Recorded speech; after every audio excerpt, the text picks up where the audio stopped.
Hey, it's your friendly pharmacist here. Watch till the end of this video because you're going to know how Clomifene works. Clomifene is the active ingredient in the brand drug known as Clomid.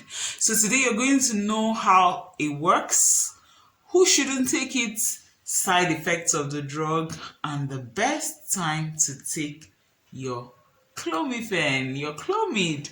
So share this video with anyone who is currently taking Clomid because definitely they will get value from this video. Without further ado, my name is Claire. Please subscribe to this channel. Clomid, Clomifene, I don't know whatever you used to, but in this video I'll be calling it Clomid.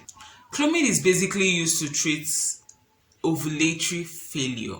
That is when your body does not ovulate regularly, or if you have an absence of ovulation totally. Ovulation is basically the release of egg at a certain time, and when usually when people start to notice they have ovulatory failure is especially when they are trying to get pregnant. So that's why you would notice that people that are trying to get pregnant or having irregular ovulation are the ones you see that take this medication. Clomifene citrate is used in stimulating your pituitary gland. Why should this drug stimulate your pituitary gland? Basically, during ovulation, there are some hormones that play a vital role. Hormones like your follicle stimulating hormone. As the name implies, it stimulates follicles to be released.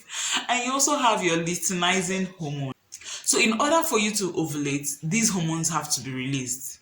And so what Clomid does basically is to go and stimulate your pituitary gland to release these hormones, making your body feel like you don't have enough of these hormones. And when these hormones are released, it brings about the maturity of an egg from the ovary and eventually the release of the egg. Now, did you know that the released egg can last for less than 24 hours? However, the sperm can last for about 72 hours when it's in your body. So basically, Clomifene citrates, I have explained how it works.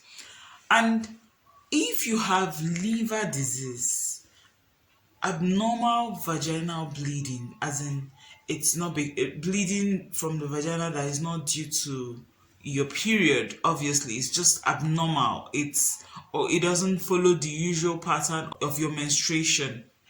If you have abnormal vaginal bleeding or you have ovarian tumor, please, you are advised not to take this medication, and usually it is best to take this medication under the supervision of your specialist. So now, if you have any of these conditions, it's important to let your prescriber know. If you're taking Clomid, you may experience side effects like headache. Some people complain of acne. Yeah, some people these are still under post-marketing surveillance. Post-marketing surveillance has picked up the fact that it can cause fever, as in side effects may include fever, acne, even fainting, seizure. A lot of side effects are still being picked up. So whatever side effects you are experiencing, it's important to discuss with your pharmacist. And that's what I'm here to do with you today. So leave your comments and I'll get back to you. So the side effects you may experience flushing, dizziness. Now, if you experience dizziness, it's advisable not to drive when taking this medication. With the side effects out of the way, the next thing is, what shouldn't you take with this medication? Firstly, your antacids. It is best when taking this medication, take this medication an hour or 2 hours before or after your medication. Now, let me just put that as in, like, simply put, let's say you want to take your Clomid now. If you take it and you're feeling, you know you're meant to take your antacids for heartburn and the likes, You should not take that your antacid, that is like your Gestid, your Relsa gel, your Toms, whatever, antacids basically. You should take that medication 2 hours later or an hour later. You get, after you've taken the Clomid. Now, when you're taking Clomid, please take it at a particular time of the day and try to maintain that time of the day. Usually, your prescriber or I would advise you to take this medication when you have started, when you are actively menstruating.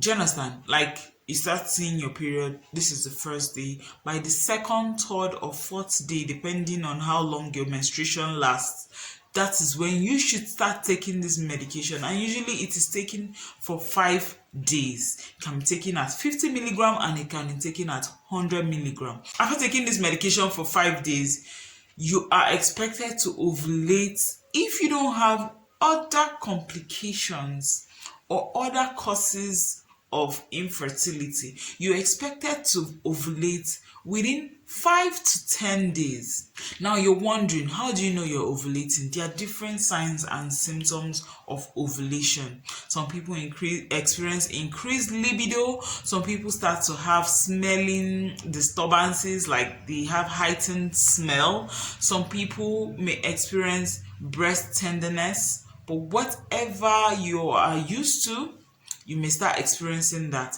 If you don't know when you're ovulating, or you don't know the symptoms or the signs that are associated with your ovulation, you may decide to check your temperature daily, or even use an ovulation test kit. That is the one that is usually common.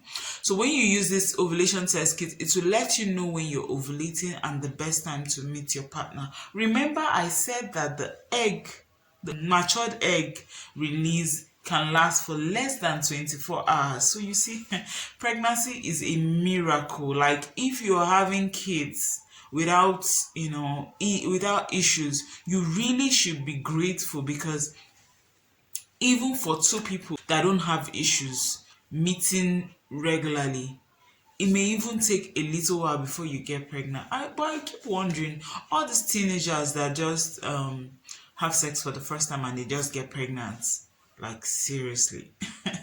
Although there are other factors that come into play in the fertilization of the egg, the thickness of the cervical mucus, the thinness or thickness of the uterus, all these play a role in your fertilization.